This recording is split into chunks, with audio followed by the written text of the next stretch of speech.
Welcome to the Rising Entrepreneurs Podcast, where we feature top founders and entrepreneurs and their journey. Now, let's get started with the show. Dr. Jeremy Weiss here, founder of InspiredInsider.com, where I talk with inspirational entrepreneurs and leaders. And this is also going to be part of the Rising Entrepreneurs Podcast. And before I introduce Becky Galvez of Candor Threads, Becky, I always like to mention other episodes people should check out. And I've had some great women of EO on the podcast. In the past, I've had Andrea Houston on. Check out the episode with that. Andrea Herrera, Carrie Garbus, Wendy Peace, many more. So check those out. And this episode is brought to you by Rise 25. And at Rise 25, we help businesses give to and connect to their Dream 100 relationships. And how do we do that? We help you run your podcast. You know, for me, Becky, the number one thing in my life is relationships. I'm always looking at ways to give to my best relationships and profile the people and companies I most admire. I've found no better way to do that over the past decade than to have the people I admire on my podcast shout from the rooftops what they're doing and share it with my friends, my colleagues, and my audience. So if you've thought about podcasting, you should. If you have questions, go to rise25.com. You can email us anytime. Both my business partner and I, John, have been doing it for over a decade. So feel free to ask us anything that comes to mind. And I'm excited to introduce today's guest. Becky Galvez is the CEO of Candor Threads, formerly known as Shop for Ties. And Candor Threads first started out as corporate textiles in 1982 when founder Ernie began making cold calls to sell ties. And Ernie started winning over customers and connections from his basement office. And more importantly, he instilled the importance of speaking with candor and treating every customer as a friend.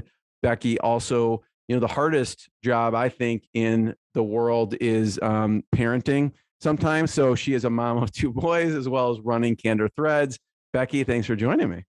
Thanks for having me, Jeremy. I appreciate it. I appreciate the invite to be on here. Yeah, I want to talk about the inception of you taking over, but let's start with just tell people a little bit about Candor Threads and what you do. Yeah, sure.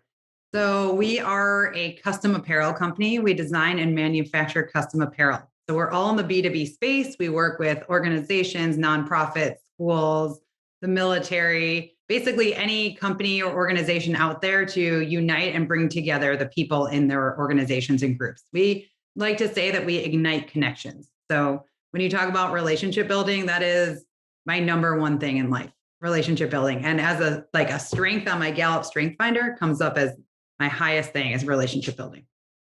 And with your company, I mean, companies use it internally to give great stuff to their staff, or they'll use it for VIP customers too, right? Absolutely. Yes. They can use it. They can use it for anything. I mean, it could be to unite the people in your organization. It could be a gift to your donors at universities. It can be for alumni. You're going to a convention, you have a leadership conference. I mean, we kind of see it all. We see people use our products in every which way. What are some unique ways that have stuck out over the years that people have used you? Because I'm sure you get a ton of normal requests and strange requests too. I mean, I think out of the box, we all know people go to conferences and leadership seminars and really want to stick out. We did actually Starbucks last year, and they had like a leadership conference in Southern California, and they were like, we all want something that's fun and to stick out. One of the things I saw once was a high school kid contacted us with a picture of a senior and wanted to put it on a tie, and they wanted 100 kids in the senior class to buy it. And so we repeated his picture all over a tie, and they had 100 kids buy it, and we distributed it and everybody wore it. I guess the guy was a vending machine bandit, and they put, this little label on the back of the tie, which was pretty hilarious. But I mean, we see it all. Family reunions, sometimes they're not the normal what we see, but they want to like come together and do something creative with their shields or different family crests on them. So just a lot of different things. And, we were talking before you hit record, one of the coolest things you've done with ties around a big sporting event. So yeah, for a couple of years in a row, we did some ties for the Super Bowl. It was not for the fans, but rather for some of the VIP people that were there. They went in a gift bag, and also the people who worked in the stadium. So, they differentiate between silk and polyester, higher end, and then, just more common. And it was really cool. We got to work with really subtle ways to incorporate the different Super Bowl logos. I love getting ideas, Becky, of products in general and gifting. And so I'd love to hear some of the popular products. And also then I want to hear some of the new things in the pipeline, because you're probably always thinking of new innovative, products that people should be doing. What are some of the most popular ones that you have? Yeah. So, I mean, the company was really founded as corporate textiles. So ties were the foundation of the company, which morphed into bow ties and then scarves and pocket squares along that line. We introduced Hawaiian shirts back when I started working in the company in 2011. I remember the first year we sold about 5 shirts, and last year they were 53% of our business. So I don't necessarily think you need to look at it as a Hawaiian shirt, but it's more of like the button down shirt. It doesn't have to have Hawaiian patterns all over it. It could have something just really fun, unique, small, repeating, however you envision it. But I think that's a really popular thing we do. Last year, we incorporated a bunch of new custom apparel products with socks and scrunchies and twillies and bandanas. We really are trying to be unique, custom apparel, niche. We're not going into t-shirts. We get requests all the time to do t-shirts, and we share with our partners, hey, we have a client for you to do t-shirts. But so we're constantly thinking of ways to be different. And then we did performance shirts, which is fun. It's not like Under Armour or Nike, and then you put a logo on it. It's just all customized, which is super fun. The final thing we have coming out, which we're really excited about, are custom scrubs. So we have done a lot of work with St. Jude in the past, and they do a lot of children's artwork on different things, ties and scrunchies and different products they order. And we had done a prototype to try to work with them, but it didn't quite work out. And then we were just like, wow, we would love to spark joy in children's hospitals for kids. And so we have been building out, 6 or 7 iterations of this prototype. I think we finally have the material, and we're going to get ready to launch pretty soon to market. Becky, speak to that part about how do you decide whether to take on a new project or not? Like you said, if someone wants shirts, just normal shirts, you'll say, we don't do that. I think it's just super competitive. Like if you look around and see who your competitors are in a t-shirt world, everybody, screen printing, and they have the machinery, and most people could do that. And so what's going to set us apart? What's going to differentiate us? We're really looking for ways to be different, unique, and then still really ignite connection.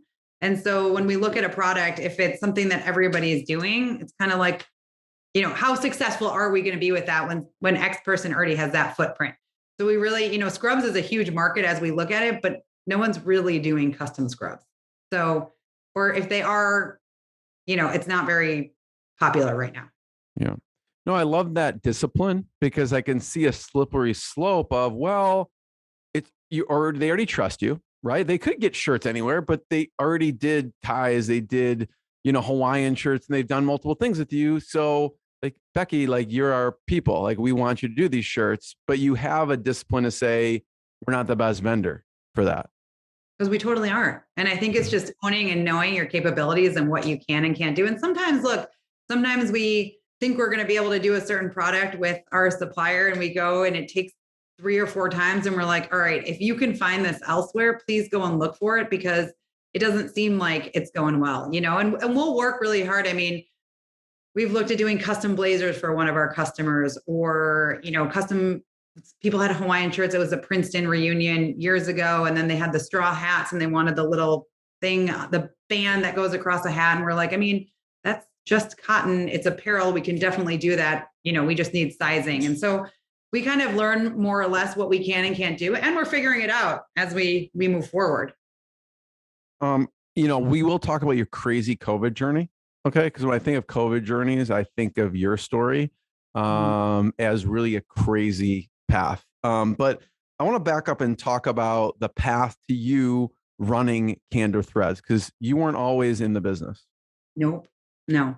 I came out of college and went to grad school and became a Spanish teacher. So I actually taught middle school Spanish up on the North Shore of Chicago. And then I decided after a couple of years that I was going to move back to Chile, because I had studied abroad there and I had a group of friends, and I felt like I was young and wanted more experience internationally.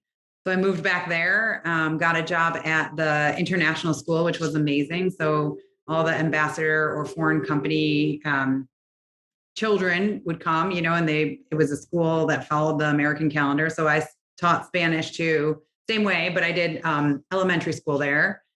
And while I was there, I also kind of had this entrepreneurial spirit. And I was like, hey, maybe I should import silk ties, build a website, and see if I could sell them. Amazon was a big thing in the US, and I didn't really understand what it meant to study your market and know, when it was going to be a successful product or not. So my stepdad had owned corporate textiles, and I said, hey, would you help me? And so we imported, we designed some silk ties, imported 10,000 ties.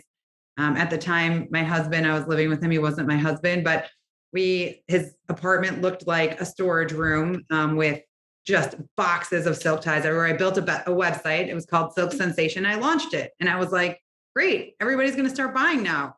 And it was an epic failure. Nobody was buying online back in, 2006 or 7 in Chile. It was not like the Amazon craze of the US. So there I was, stuck with 10,000 ties.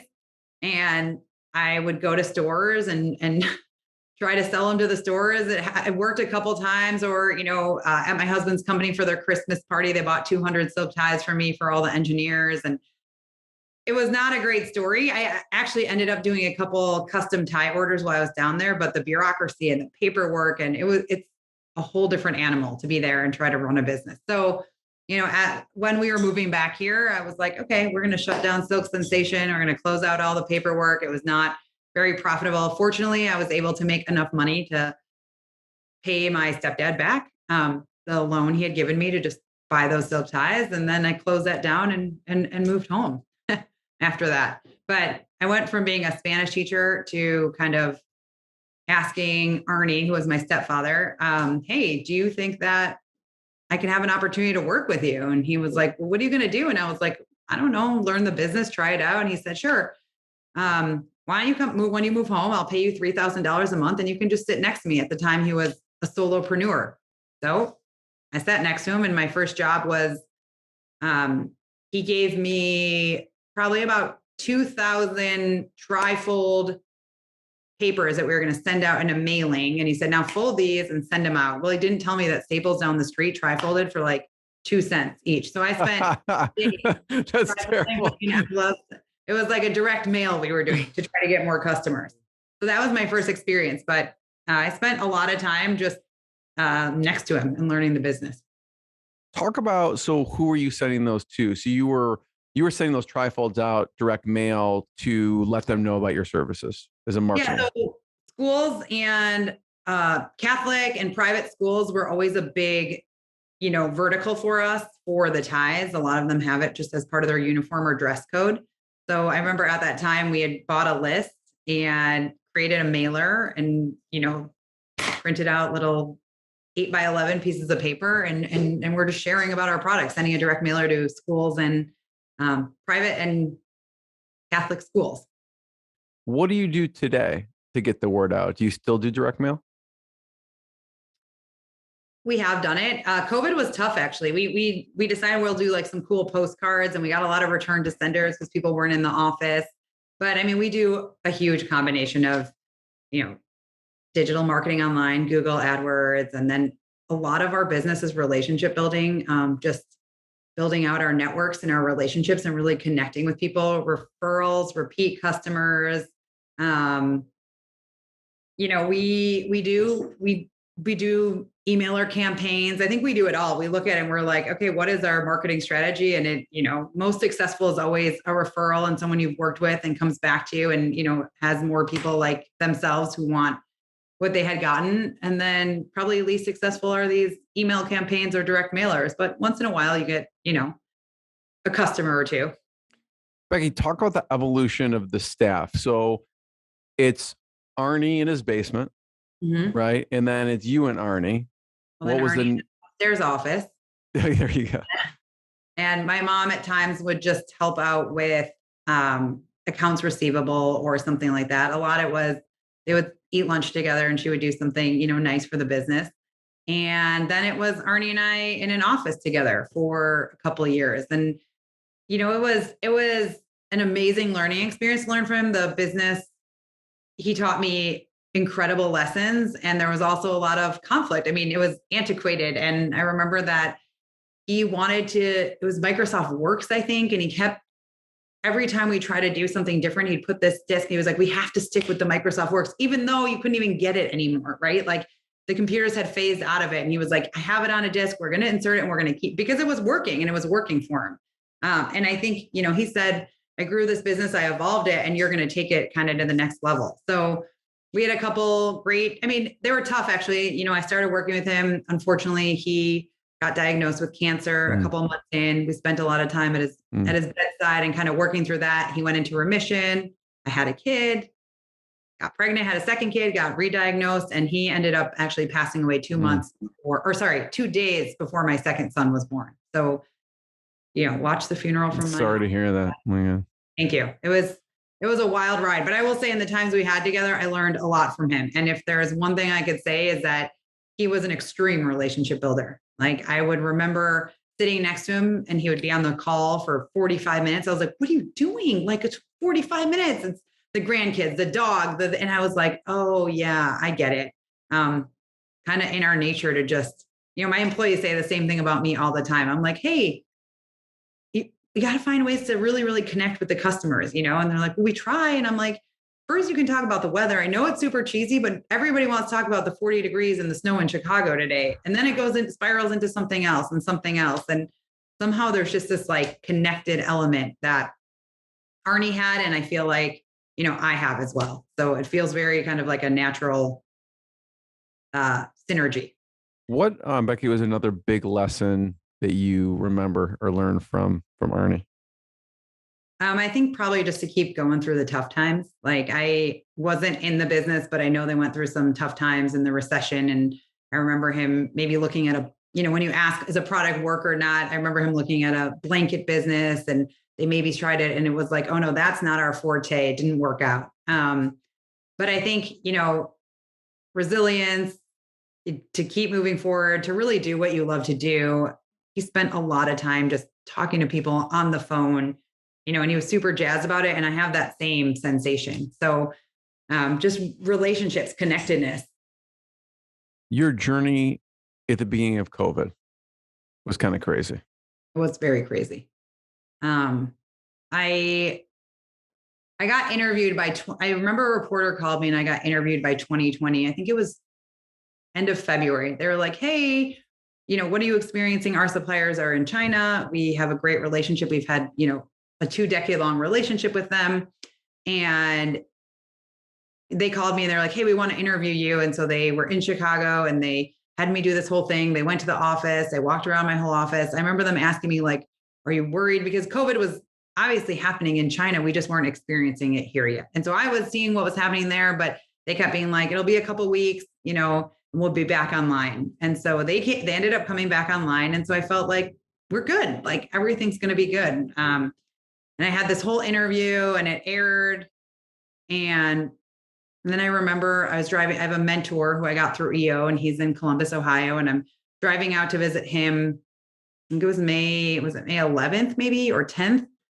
And I'm getting calls in my car like, hey, Becky, we're going to have to cancel our order. Hey, it looks like things are freezing up. And I was like, oh man, this is not good. And so it was cancellation call after cancellation call after cancellation call. I went and I spoke to him. We had a long conversation. He shared with me his experience about the recession and having to let a lot of his employees go. And that it was a really tough time. And, at first I came back thinking I was going to hang on to my employees. And then, in the next days that were coming, it was more cancellation. Everything just started to shut down. And I said, oh man, there's no need for our product. Our product is about people coming together and connecting and being in a space together. And everybody was going into isolation. So really quickly, we lost probably about 95% of our business. And I sat on calls with my EO forum about my cash runway, about what I could do. And, it took a couple of weeks, but we decided, I let my employees go. I held on to 2 of them. And at that point we decided, hey, we have these Chicago themed Hawaiian shirts in the office. I am hearing about all my friends in the restaurant industry who are just also suffering. locally, we're going to sell these Hawaiian shirts and we're just going to donate all of this to buy food for the frontline workers. So for a couple of weeks, we had this, probably a month, we had this great campaign going. I had a bunch of friends who are nurses and doctors just being burnt out, friends who were in the restaurant industry. And we had these Hawaiian shirts that we had made that were awesome. They were Chicago themed. And we're like, we'll rally people together. We'll sell them, put them in the mail, and everything we get from that we'll use to buy at a local restaurant and deliver to nurses and doctors or people on the front lines, policemen, anybody we knew that we could help. So we did that. I spent a lot of time going around to different places.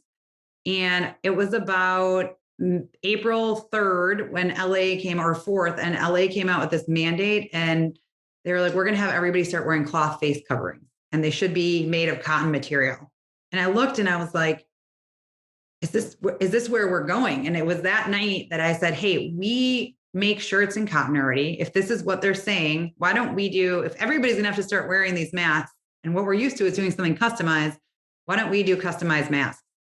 So it was probably about 2 days of back and forth conversations with my supplier, showing prototypes, what it would look like. And he had sent me his first iteration of it. And I was like, this is great. Let's run with it. And so I just opened up the floodgates. I said, hey, we can make customized masks in bulk for B2B organizations. And it was just the craziest thing. I mean, within about 3 weeks, I had to hire everybody back and start hiring more people.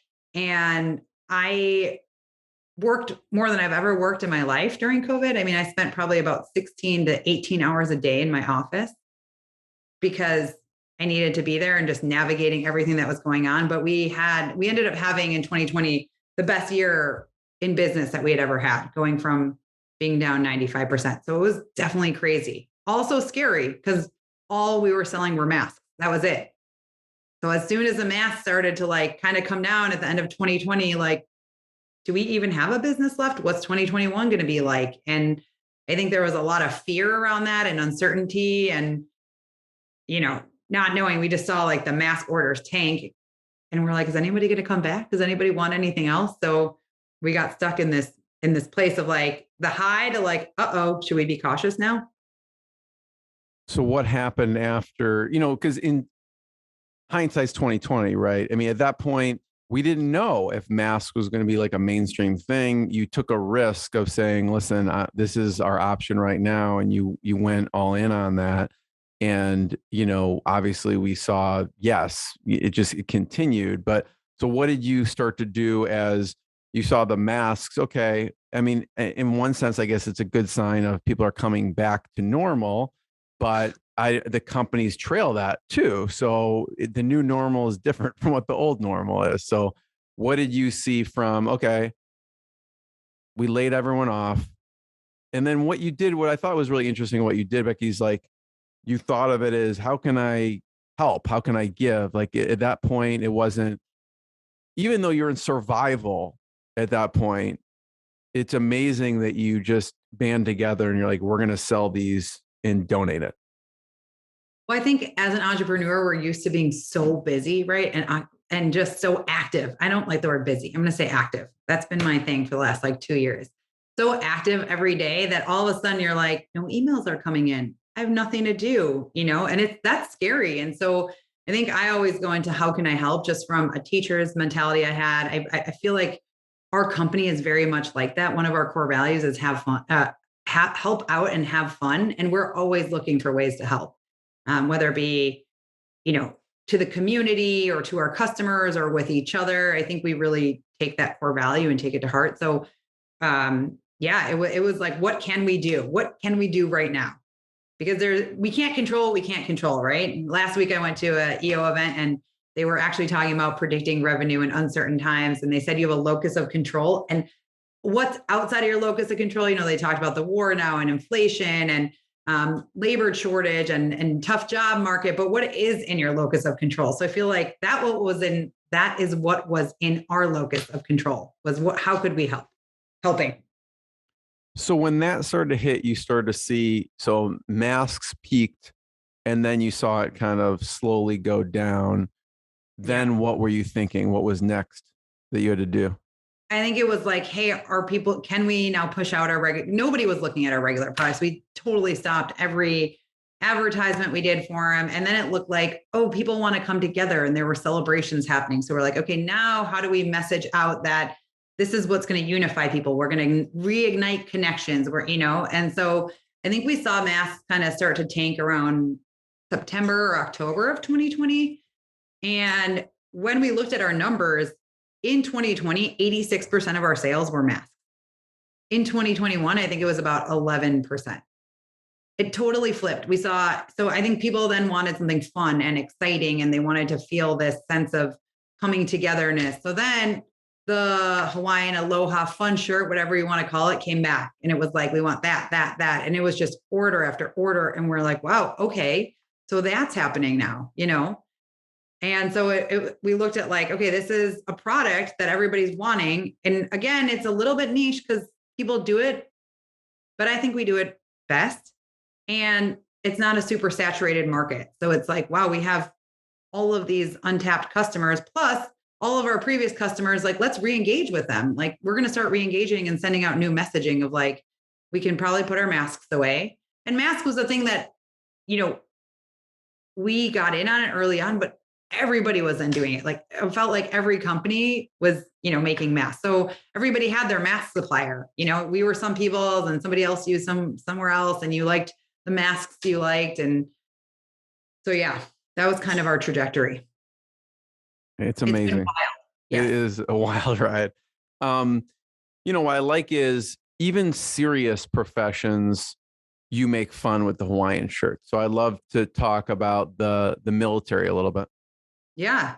So we work with so many squadrons. I mean, one of our biggest verticals for these fun shirts are squadrons. And really, they come on their own. A lot of it is just referral based because a lot of them know each other.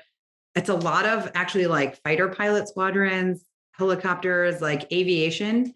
And so they give us their logo or their crest or their squadron patch.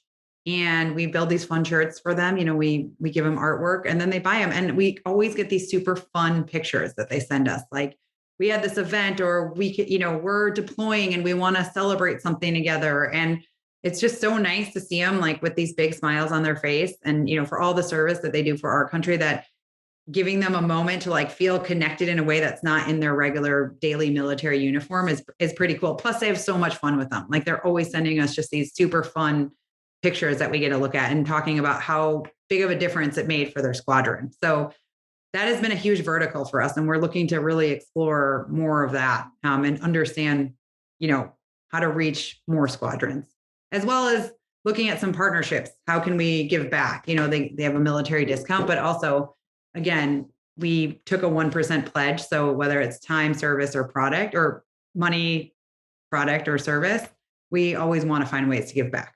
Nice.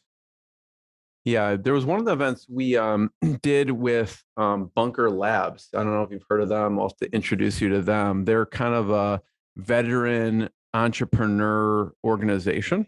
So that's a fun one. So shout out to Bunker Labs and what they do over there. And we'll have to introduce you to Becky. Becky, I have one last question. And before I do, I just want to point people to CandorThreads.com. So everyone should check it out. It's CANDOR Threads.com. Are there any other places on your website or online we should point people towards? I mean, I think you got it. One thing I did want to add was when I think about fun groups, we've seen a lot of increase in the aerospace groups for us. So, all the people trying to go to space, like, it's a fun shirt to make. So we've done a lot of work with them, as well as the Googles and the Facebooks and Ubers. Like a lot of the tech companies are really big into like trying to have fun. So that's been a super fun journey to kind of go on. And, they all operate in their own silos. So if you work with, Google in California, you're not working with Google in Chicago. It's kind of interesting to see how none of them know they've worked with the same vendor, but yet they're all kind of producing similar products, or they're thinking similarly. But as far as finding us, I mean, just at CandorThreads.com. I'm on LinkedIn, connect with me. I always really honestly enjoy meeting anybody and love talking to other entrepreneurs. Like, EO has been my place. That's where you and I met, Jeremy, but they're truly like my tribe of people, and connecting with other entrepreneurs and just having that energy flow between you is something like I haven't experienced in other places. So, Becky, my last question is about that, which is mentors. And it could be of recent years, of late years. Any mentors you've had and some of the advice they've given you that sticks out. Yeah, I mean, I have my mentor, and he's in Columbus, Ohio, and he, took a brand public and sold it. And he's a retail brand, and he's been incredible for my journey. I think just from whether you're a $1 billion company or $1 million company or $200,000 company, we all experience very similar things. And I think he's really brought that back for me and helped me understand that nobody likes to fire anybody. On the day I have to fire somebody, it's horrible. But on the day he had to fire somebody, even though he had thousands of employees, it was a horrible day for him as well, uncomfortable. And, so I think that's been really awesome for me. And he's really had me, when you talk about how do you know what you want to invest in or build out, he's really had me avoid the shiny object syndrome. If I take an idea to him, let's really work that through. Let's talk it through, financially, let's look at it. And so it's been really awesome to work with someone who's been there, done that multiple times for different companies, and can really just help me focus on not the shiny object syndrome, but what's working really well. Let's keep doing what's working really well. And are there other ideas that could work well? Well, let's talk about them before we just kind of launch in and do them. Love it. Becky, I want to be the first one to thank you. Everyone, check out candorthreads.com, more episodes of the podcast. And thanks, everyone. Thanks, Becky. Thank you, Jeremy. I appreciate it. Thanks for listening to the Rising Entrepreneurs Podcast. This episode is powered by Rise 25. Please subscribe and check out future episodes.